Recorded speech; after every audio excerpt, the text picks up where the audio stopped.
इस लड़के को देख सकते हैं। इस लड़के को अग्निवीर होने के नाते इसको बाहर निकाल दिया गया, कोई बेनिफिट नहीं दिया गया। राहुल गांधी जी ने बिहार यात्रा के अंदर 2 महीने पहले इस लड़के की आवाज को उठाया था।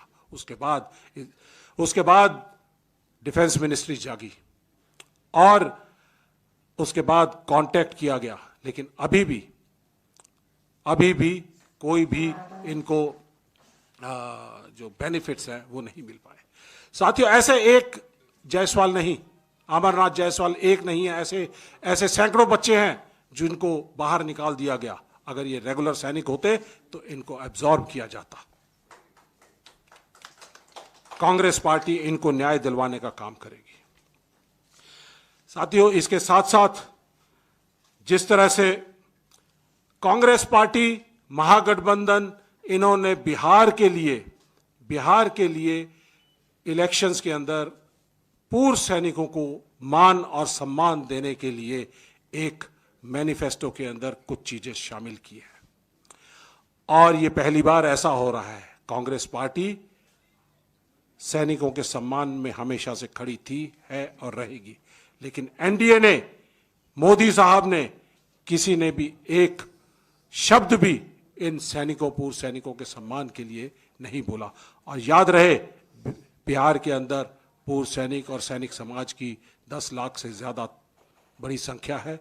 इसका मतलब 60 से 70 लाख वोट कंट्रोल करते हैं और आप ये लगा सकते हैं कि ये तकरीबन 9 और 10% वोट शेयर कंट्रोल करते हैं। इस वोट से हमने फैसला किया है कि ये बात पूरे बिहार में लेकर जाएंगे और वोट की चोट इनको, एनडीए को, नीतीश सरकार को मारी जाएगी। और यहाँ पर मैं आपके समक्ष हमारा जो मैनिफेस्टो है उसके कुछ पॉइंट आपके सामने रखना चाहता हूँ। ये सैनिकों के सम्मान के लिए दिए गए पॉइंट्स हैं। पहले तो जो शहीद होते थे उन शहीदों के लिए 50 लाख यहाँ पर जो मानदेय राशि थी उसको कांग्रेस पार्टी, महागठबंधन की सरकार बनते ही उसको 50 लाख से 1 करोड़ कर दिया जाएगा। ये हमारा वायदा है। और इसके विपरीत ऑप सिंदूर के अंदर जो हमारे 10 सैनिक हताहत हुए थे, जिसको राजनाथ सिंह जी ने पार्लियामेंट में खड़े होकर झूठ बोला पूरे देश के सामने और कहा कि हमारा कोई जवान और कोई सैनिक, कोई शहीद नहीं हुआ है, लेकिन बिहार के 2 जवान शहीद हुए थे, जिनमें से एक इम्तियाज अहमद खान थे और एक सुबोध कुमार सिंह थे। इन दोनों को हमने आपके सामने रूबरू किया था तकरीबन 2.5 महीने पहले एक प्रेस कॉन्फ्रेंस के जरिए, और उनमें से एक को हमारी आवाज उठाने के बाद मोहम्मद इम्तियाज अहमद को वीर चक्र से नवाजा गया है, जो सेना द्वारा उसको नवाजा गया है। लेकिन बीजेपी एनडीए सरकार ने शुरू में ये नहीं माना था कि कोई भी हमारा सैनिक हताहत हुआ है, लेकिन हमारे दबाव में, राहुल गांधी जी के दबाव में, कांग्रेस पार्टी के दबाव में उनको मानना पड़ा और उनको मान और सम्मान देना पड़ा। इसके बाद 10,000 से ज्यादा डायल 112 सेवा के अंदर हमारे एक्स सर्विसमैन लगे हुए हैं, जिसके प्रधान चंदन सिंह और वाइस चेयरमैन धीरज ये बैठे हैं हमारे बीच में, और बहुत सारे और भी साथी हैं। ये तकरीबन 6,000 से ज्यादा लोग हैं, 10,000 से ज्यादा लोग हैं। ये इमरजेंसी रिस्पांस सिस्टम है। इसमें इनको कॉन्ट्रैक्ट के जरिए इनको 2022 के अंदर लगाया गया था और कहा गया था कि आपको इंक्रीमेंट दी जाएंगी, लेकिन इन्होंने कोई भी, नीतीश सरकार ने कुछ भी इनको फायदा नहीं दिया। हमने इस लड़ाई में इनका साथ दिया। 32 दिन का इंडेफिनिट स्ट्राइक की गई और उस दबाव के अंदर 5,000 रुपया इनका मानदेय जरूर बढ़ाया, लेकिन डिमांड ये थी कि इनको पक्का किया जाए। तो कांग्रेस पार्टी और महागठबंधन की सरकार ने ये फैसला किया है कि डायल 112 सेवा के जितने पूर्व सैनिक थे उन सबको रेगुलर किया जाएगा। उनके 16 लोग जो अभी तक इस सेवा को देते हुए हताहत हो चुके हैं इमरजेंसी रिस्पांस सिस्टम में, उनका कॉम्पनसेशन मैकेनिज्म किया जाएगा, और आने वाली कोई भी इस तरह की इवेंचुअलिटी होगी तो एक कॉम्पनसेशन मैकेनिज्म तैयार किया जाएगा। इसके साथ सैनिकों के वेलफेयर के लिए हम लोग एक कॉरपोरेशन बनाने जा रहे हैं, जिसमें उनकी तरह तरह की जो उनकी समस्याएं हैं, जो उनके रोजगार है, स्वरोजगार है, जिसके बारे में मोदी जी ज़रूर बात करते हैं, लेकिन आज तक उन्होंने कभी ऐसा कदम नहीं उठाया है। तो वो कॉरपोरेशन बनाने का काम करेंगे। सरकार सेंटर के ऊपर दबाव डालेंगे कि अग्निवीर योजना को ख़त्म किया जाए और ओल्ड पेंशन स्कीम जो है वो वापस बहाल की जाएगी। इसके साथ साथ एक और जो सभी राज्यों के अंदर पूर्व सैनिकों के लिए एक कुछ पद निर्धारित किए जाते हैं, उनको बाकी अलग सभी राज्यों के तर्ज के ऊपर भी बिहार में पहली बार ये आरक्षण देने का कार्रवाई की जाएगी। मैं आपको यहाँ पर ये भी बताना चाहता हूँ कि पिछले 10 साल के अंदर सेंटर के अंदर तकरीबन 8,10,000 पूर्व सैनिकों के लिए पद निर्धारित है, जिसमें से इस मोदी सरकार ने, एनडीए सरकार ने सिर्फ 30,000 पूर्व सैनिकों की नियुक्ति की है।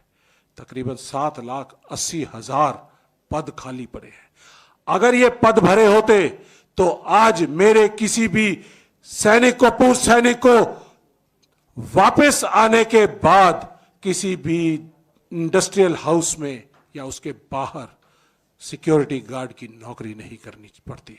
अगर एनडीए सरकार ने ये पद भरे होते, हम सीधे सीधे उनके ऊपर दबाव डालेंगे कि इन पदों को तुरंत प्रभाव से भरा जाए। इसके अलावा जिस तरह से मैडम ने बताया कि झूठे और प्रताड़ना भरे काम कर रहे हैं, मोदी सरकार के पहली बार हमने ऐसा देखा कि पिछले 10 साल के अंदर सैनिकों के ऊपर, पूर्व सैनिकों के परिवारों के ऊपर जिस तरह से हमले हुए हैं, मणिपुर के अंदर जिस तरह से आपने देखा, कारगिल युद्ध के इंडियन पीस कीपिंग फोर्स के अंदर काम किए हुए हमारे सैनिक हैं, उनकी महिलाओं के साथ किस तरह से नग्न अवस्था के अंदर उनकी परेड कराई गई और मोदी जी के मंत्रियों से, मोदी जी से एक उनका सहानुभूति के लिए आवाज नहीं उठी।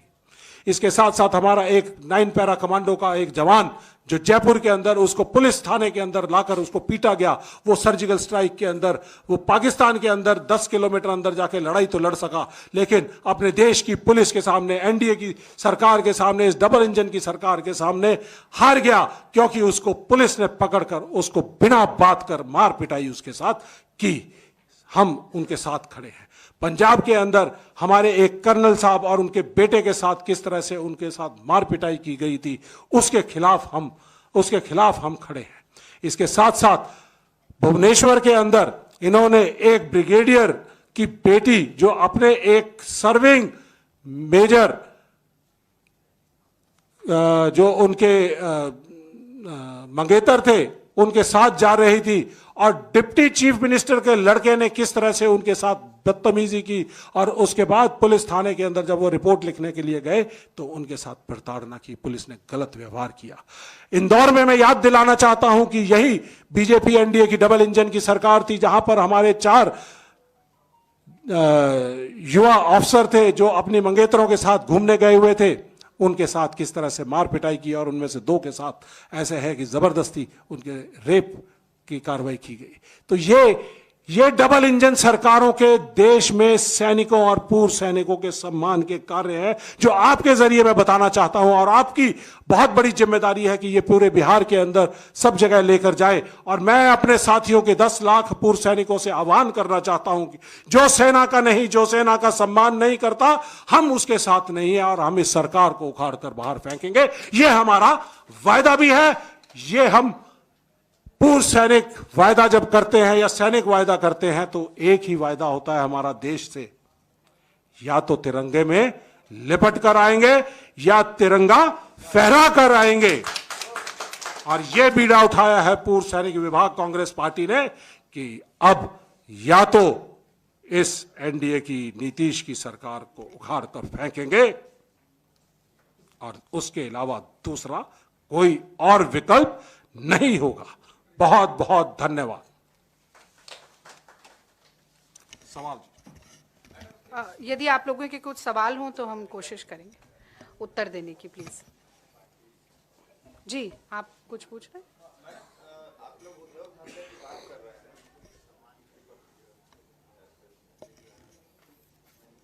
जी पूछिए।